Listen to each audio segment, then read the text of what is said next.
editor of Four Wheel and Off-Road. I bought myself a 65 Ford F-250 4x4, and we're doing the same thing on this episode of Roadkill Garage. We are whomping in the Idaho Tater truck.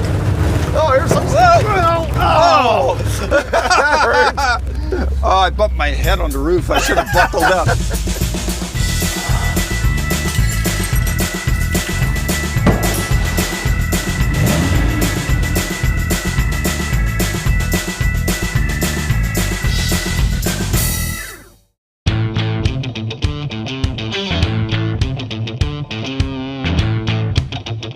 Oh man, it is giving me flashbacks. Is it as super as you imagined?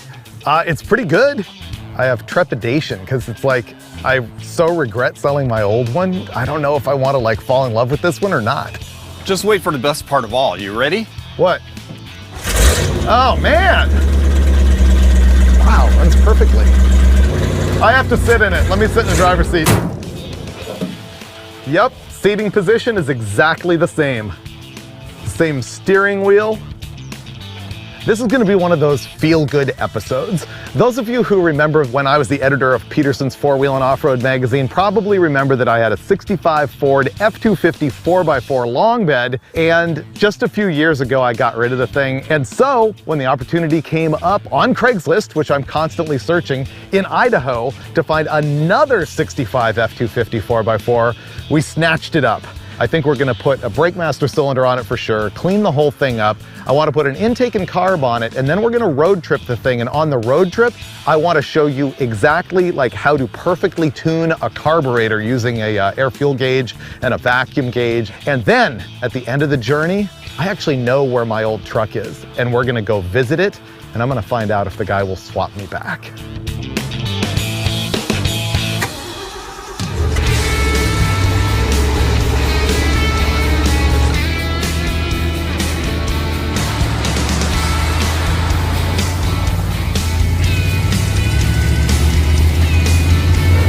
Go to punch it. There she goes.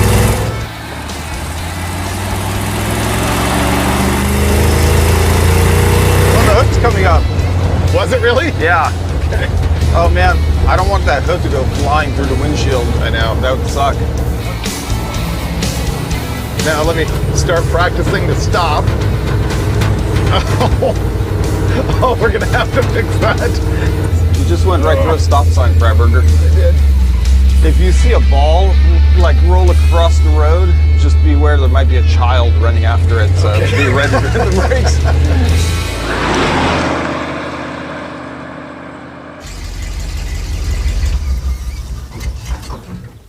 Not bad. I haven't seen the engine. Whip it out. Does the hood just come off? Watch your fingers. I'm going to put that there precariously. Okay. Okay, ready? Is it completely? Ah! I told you it was precariously perched. That hurt. Go again. That. Oh wow, the whole hood is quick release. This is like a race car. What are the odds this is actually a 390 like the guy said versus the 352, which is what this truck would have come with stock? Well, based on the super acceleration, I would probably say 390. Really? Yeah. Okay, let's get to it. Yeah.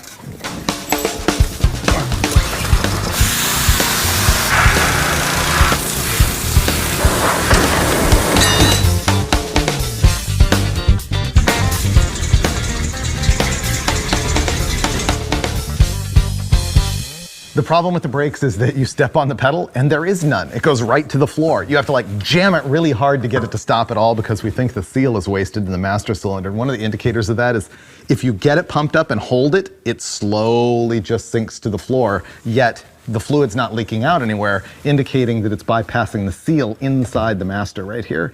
So I'm gonna take this off and replace it, and I think since we have to bleed the brakes anyway, it would be smart to go around and look at all the brake hoses and everything and change those if it looks like they're not at too much risk of, you know, stripping, braking, making a nightmare for ourselves. I generally on 4x4s before road tripping, try and find out if there's a whole bunch of water in the axles and stuff. Oh, that looks nasty, but it's actually okay. Okay, the rear diff's obviously been worked on because somebody painted it puke green, and it has non-stock silicone sealer on there. Smells normal. That's low. Okay, the rear end needs some gear oil. Excuse me. Okay, rear end fixed. So this is why I like to check the gear oil and everything. See this? That is the Montezuma's revenge that is coming out of the transmission. That's really bad. Look at that. Oh, that's nasty. There we go. Now it's dripping out liberally, so we know it's full.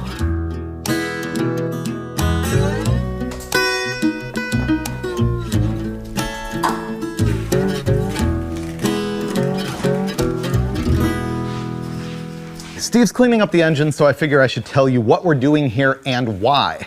We are removing this cast iron dual plane intake manifold and this aftermarket Holley carburetor to install this aftermarket aluminum intake manifold and a different Holley carburetor. Starting with the manifold. This one is iron, this one's aluminum, so we're gonna save a whole bunch of weight. Also, this intake manifold is a dual plane and it has a solid divider between the two here. I am gonna install this intake with a 1-inch carburetor spacer, mostly because the fuel line hits the intake manifold here if I don't. If you are installing an intake and you are changing from a solid divider to a spacer, it will create a difference in the jetting that you're gonna need. So that's what's going on. Now we're gonna slap this whole thing together and hopefully it runs right.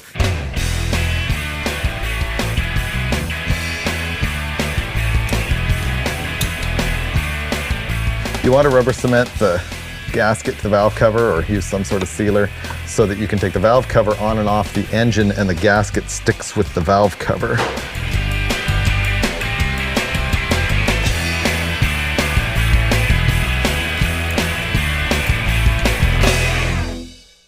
Let's fire it up. Perfection. 6 pounds of fuel pressure, right where they need to be. The next thing we need to do is figure out where this exhaust leak is because we gotta fix it on one side or the other to use the air-fuel ratio gauge. So I've got my hose here, my technique being listen in my ear, and you move the hose around and you can usually find exactly where the leak is because you hear it going in your ear. It's this flange. So we can fix it. I have gaskets. Good. So Steve will work on exhaust, I'll work on wiring. I decided to take the manifold off to change the gaskets. It turned out these manifolds are just riddled with cracks. It's kind of like gonna be putting Humpty Dumpty back together again. This thing has got cracks everywhere.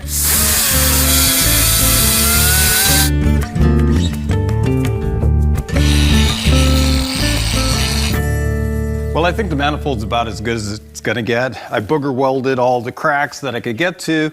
Now I used a little bit of copper silicone just for insurance because it may not be perfectly flat anymore. And now, in she goes. Yep. Huh? Fixed. Good.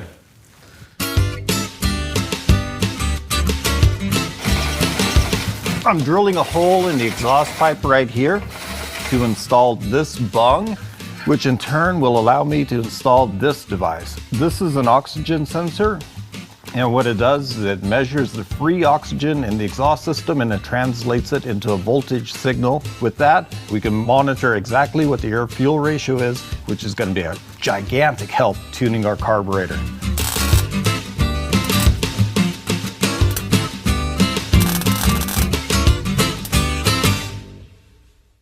Okay, right now this carburetor is box stock. I haven't touched a single adjustment on the thing. We're gonna fire it up and I'm gonna show you about the fuel pressure and the float level. You wanna hit it? Okay, you can see that when it's running now, I've got 7 pounds of fuel pressure with that bone stock fuel pump, which is perfect. A carburetor is gonna wanna run somewhere between 5 and 8 PSI. If you have too much fuel pressure, it can overcome the needle and seat and flood. And if you have too little, then you can actually run the float bowl dry at wide open throttle. Now also notice right here, this is what's called a float bowl sight glass. And if you look really carefully, you can see the gas sloshing around in there, and it is right in the middle of that glass. And there's one here in the front, and there's one in the rear, and they're both at the same spot. That is the perfect adjustment.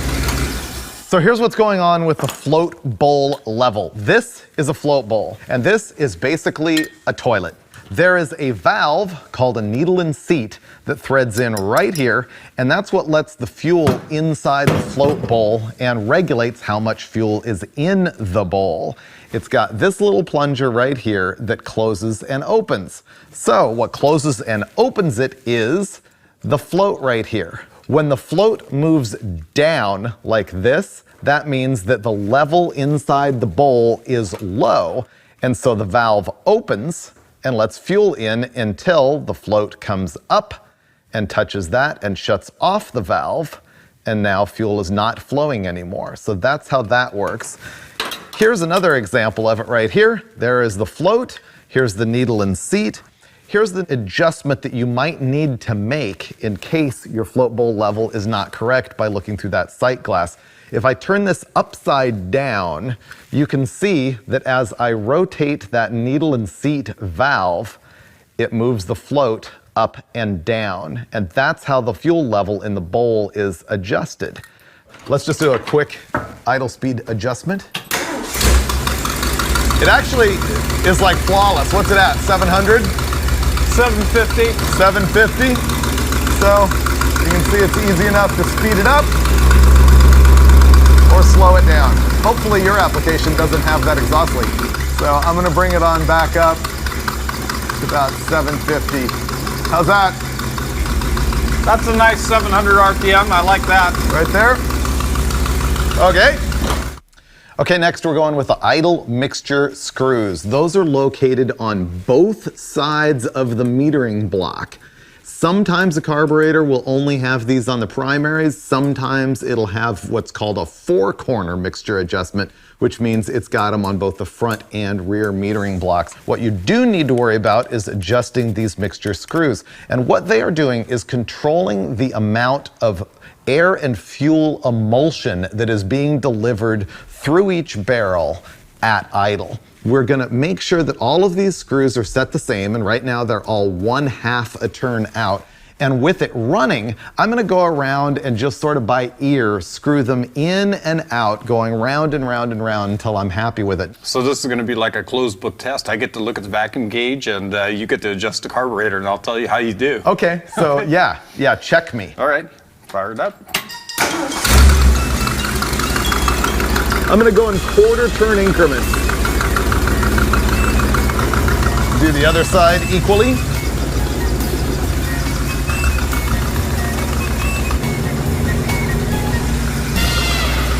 I'm calling it good.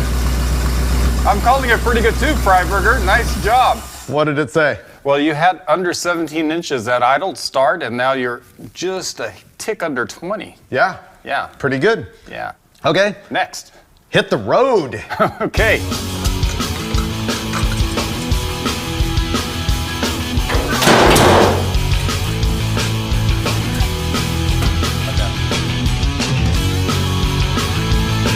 I guess that's it.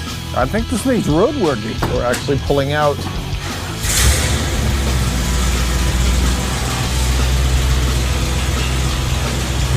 Ready for freeway? Yeah.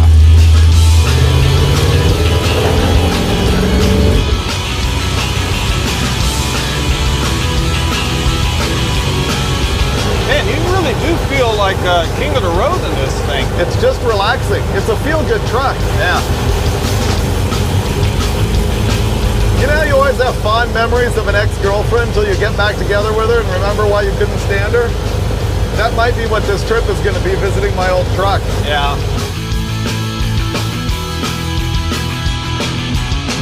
Man, when I saw this thing roll in on the car carrier, I really didn't know what the appeal was. I mean, Freiberger just loves these trucks. But after riding in it all night, these things are actually pretty darn good. I'm actually looking forward to the rest of the trip into Arizona. And with Freiberger doing most of the driving, I'm just gonna kick back, relax, and enjoy the ride.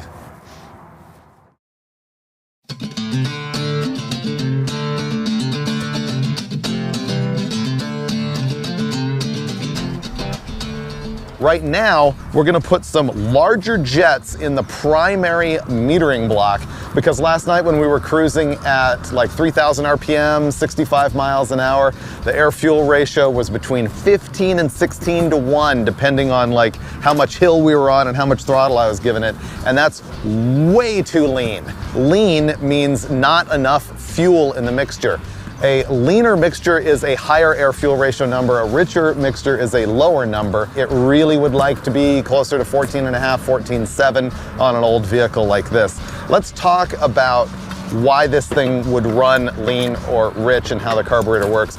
Here's the 4 barrels of a 4-barrel carburetor, and each one of these is a Venturi, and it has a booster in it. If this is the opening in the top, and here's the opening in the bottom, it has sort of a curve in like that. Bernoulli's principle says that airspeed going through a restriction must increase. If the mass air is the same all the way through, then the speed has to get faster to get through the constriction. And what that means is up here at the top, you have a high pressure area, which is atmospheric pressure, and down below the Venturi, you have low pressure. Now, because this is high pressure and this is low pressure, essentially it's sucking gas through the carburetor. This booster right here has little holes in the bottom of it, and it's connected to the fuel bowl over here. And as the air passes through, droplets of fuel go through like that.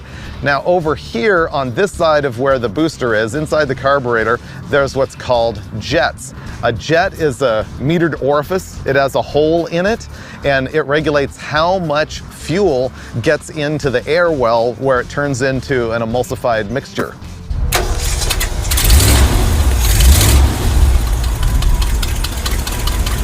The air-fuel ratio is 12.6 and the vacuum is 17.5. I think it's pretty happy. Okay, shut it off, pack it up, hit the road.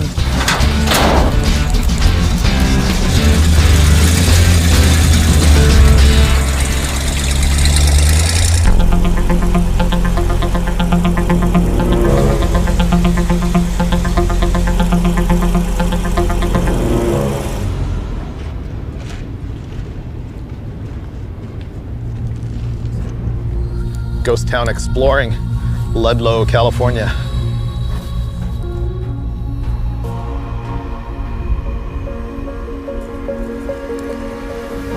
Well, we're out exploring and I talked Steve into doing a little bit of wrenching. This thing, after that jet change that we made yesterday, it made a much bigger difference than I thought.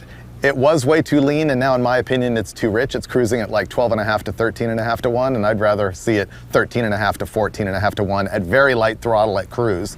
Steve disagrees with me, but I think that we are going to lean it out by 2 jet sizes, right? I'll humor you on this one, Freiberger, by assisting you with the jet change. So step aside so I can release that fuel inlet line. You want to just do 1 jet? 1 jet change is kind of unheard of. Nah, 1 jet's not even worth anything messing with. Okay, Freiberger, ready for the leak check? I am. All right. Float bowl is filling, full. The needle and seat closed. Fuel pressure is building. Perfect. All right, our first dirt action in the 4x4. Yeah. Looks good. Whoa. Remember I said don't do that because there's a battery and a... Oh, you said briskly. Let's make sure the battery didn't fall over. Ow! Tailgate was down, you threw tools everywhere. Steve Dulcich, ladies and gentlemen. Actually, I'll take the blame for myself. What a mess. Oh man, it ripped the toolbox too. Well, there's jets everywhere in the pebbles. Get out of here. That open? Yep. Well, I really goofed up on that one. I took off way too fast and I forgot to close the tailgate, so all of our stuff just flung right off the back of the truck, including the jet kit, which Freiberger warned me, be careful not to knock that over because we don't want to get the jets mixed up. I just feel awful now. It's a collective fault. I feel terrible. Sorry, Freiberger. Let's just skip this whole scene. Let's redo it. It's hilarious. Cut.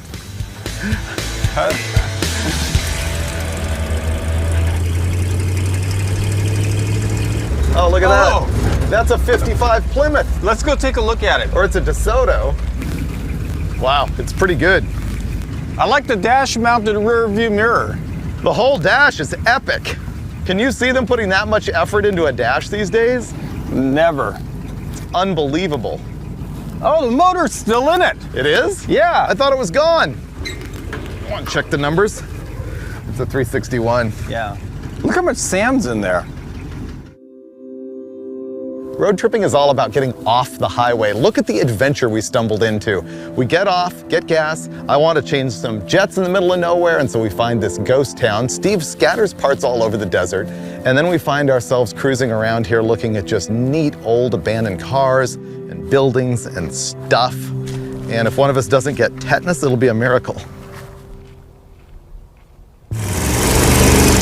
Okay, time to find out what our tune-up actually did. Wow, believe it or not, it actually wanted a change of only one jet. It's hard to believe it's that repeatable. You know, you can make a change and absolutely see the difference. Yeah, it's just a hair too lean right now. Yeah, it's just a hair too lean. And it was a hair too rich when it was 4 jets. Wow. So it actually wanted 3 jets. From the baseline, On the baseline.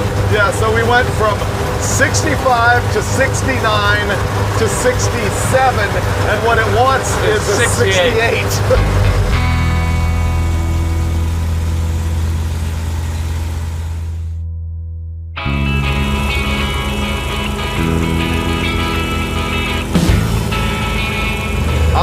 Morning in the F-250.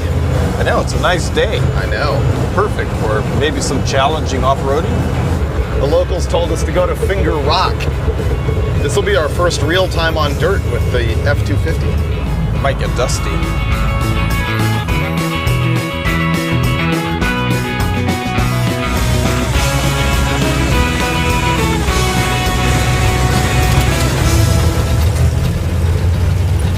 It just feels good to be exploring in the truck. I think this truck's pretty capable. We need to test it. I know.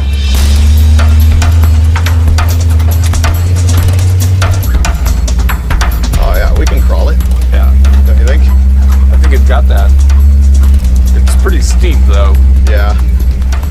The Ford's essentially unstoppable. Yeah. It's on the other side. But it's got better grip too. Yeah. Weight. Like just tractors everything. Yeah. It's amazing.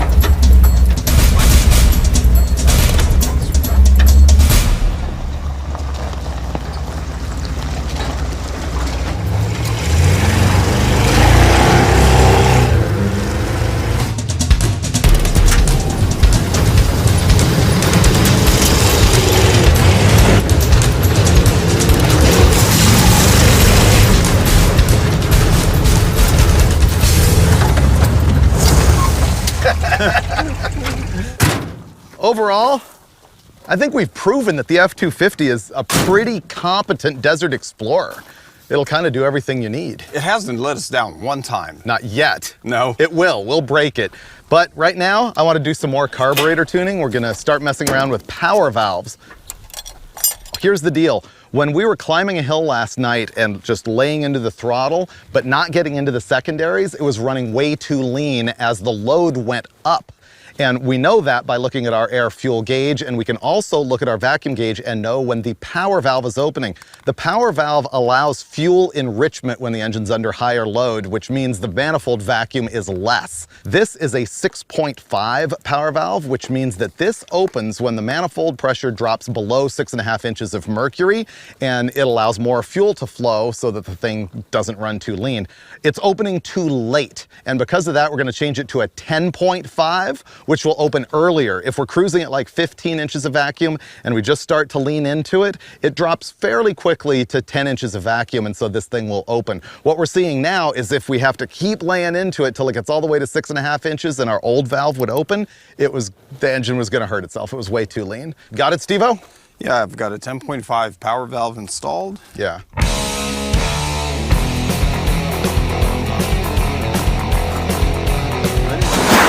Sorry.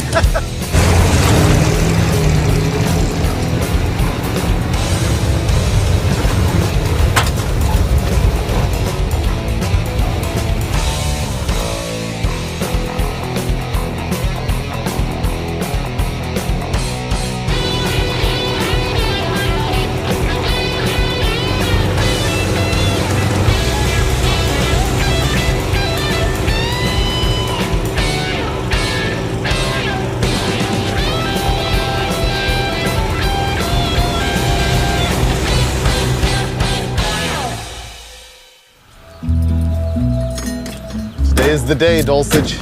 We're gonna go see my old truck. That truck's like 10 minutes from here. We're gonna go for our final carburetor tune-up, at which point it will be running absolutely flawlessly. I feel somewhat obligated to at least ask the guy if he'll give it up. Really? Even though I'm not sure I really want to. We'll see what happens when I actually lay eyes on it. So we've progressively been going through the carburetor from idle to cruise to loaded part throttle, and now we're talking wide open throttle. And the air-fuel ratio at wide open throttle for something like this should be between 12.5 to 12.8 to 1, something like that.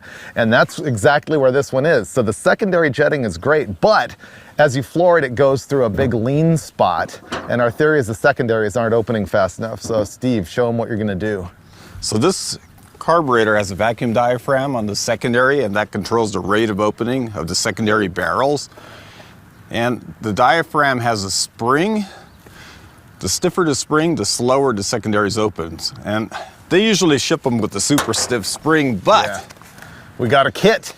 Which one did you choose, Dulcich? I went yellow. Yellow? Yeah. Okay, you went all the way? No, yellow is the third to the lightest. It's a light spring, the orange is lighter, and the white is the lightest. Okay. So that's the end of our carburetor tuning saga. I think it's gonna be perfect now.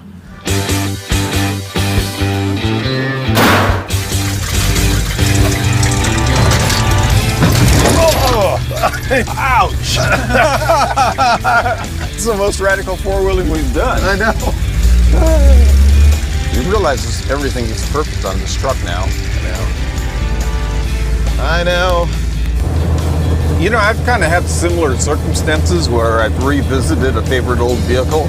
Yeah. And for me, I kind of reached closure once I saw it. I really didn't have to have it again. Yeah, I know what you mean.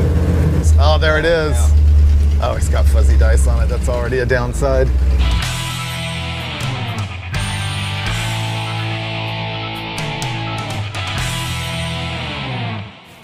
Good How to are see ya? you again. Man, flashbacks. I think it was 4 years ago that I got it from you. I didn't know it was that long. Wow, you changed the tires. Yeah, your tires were a little sick. Yeah. Oh, and you have a different seat cover, different tack. He still has the koozie on the transfer case lever. That's been on there for 20 years. How many years did you have it? I probably bought it in 97 or 8. What do you think, Dulcich? This thing is better than I thought it was. Yeah? Yeah. You're not supposed to say that. No. You're supposed to say, oh, the black one's far superior, Freiberger. Remember all those little details, There it stuff is. you lived with for so long. Yep, exactly. Bill, can I ask you to fire it up? I want to hear one of these Sure. with no exhaust leaks for the I first know, time. it almost doesn't exist. Yeah. Oh, man. Wow. That's nice. Idle's a little high, maybe the choke is on. There you go. What do you think? Which one is superior? This is pretty good, but I mean, after Bill got through with I your know. old truck. I know. So, Bill, I came here hoping to talk you into a trade. This one for that one? Yeah. Negative Ghost Rider. Oh, man, didn't even really think about it. Straight shoot down. I know you want this really bad, but it belongs here in Arizona. I know, it lives on a dirt road. It's pretty good. Well, it's really cool and awfully nostalgic to see my own truck. It's like, you know, kind of puts a lump in your throat considering all the things I did with this thing. And I'm really happy that he hasn't messed it up. Sometimes you sell a vehicle and you go look at it again and somebody's just completely jacked it up. So I kind of wanted it back. I wanted to do the trade, but there's a little bit of a sense of relief that he wouldn't do it because Steve and I have kind of fallen in love with the Tater truck too. And now we can go thrash the thing. I think we're gonna go through some snow on the way home and some mud and Flagstaff. And honestly, if I got my old truck back, I would probably want to baby it, but I feel okay thrashing on this thing. Oh, man. I wanted to drive home in your old truck. What? No, you can never go back, Freiberger. Nope. Goodbye, old truck. Bye, old truck. Oh, boy, that's heartbreaking. What's for lunch?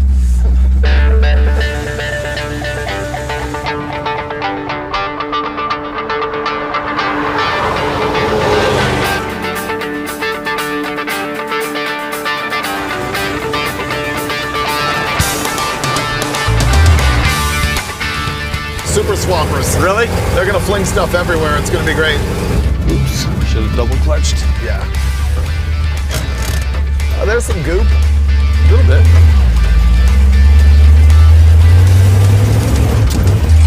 Little mud. Yeah. Are we gonna get bogged down? Oh, you can't get bogged down when you have the swampers. No.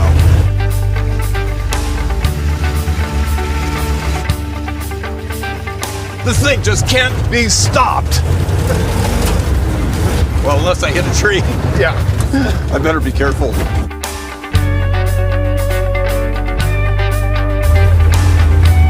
I think there's no way to stop the F-250, honestly. Oh no, this thing's a freaking tank.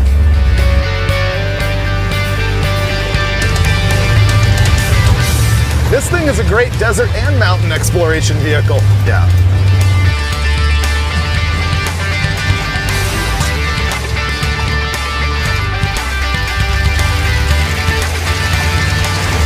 Well, Steve, I didn't get to trade for my original truck. I don't know, you don't seem all that heartbroken. I'm not really, I have to admit it.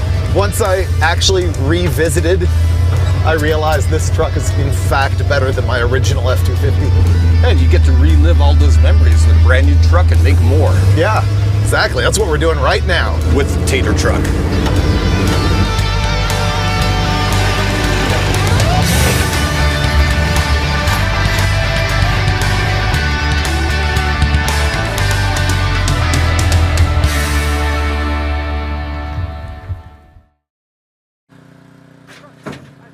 Now check this out. This is gonna be a swish. Bam! That was 2 points, baby. Oh. Actually, it was a 3-pointer.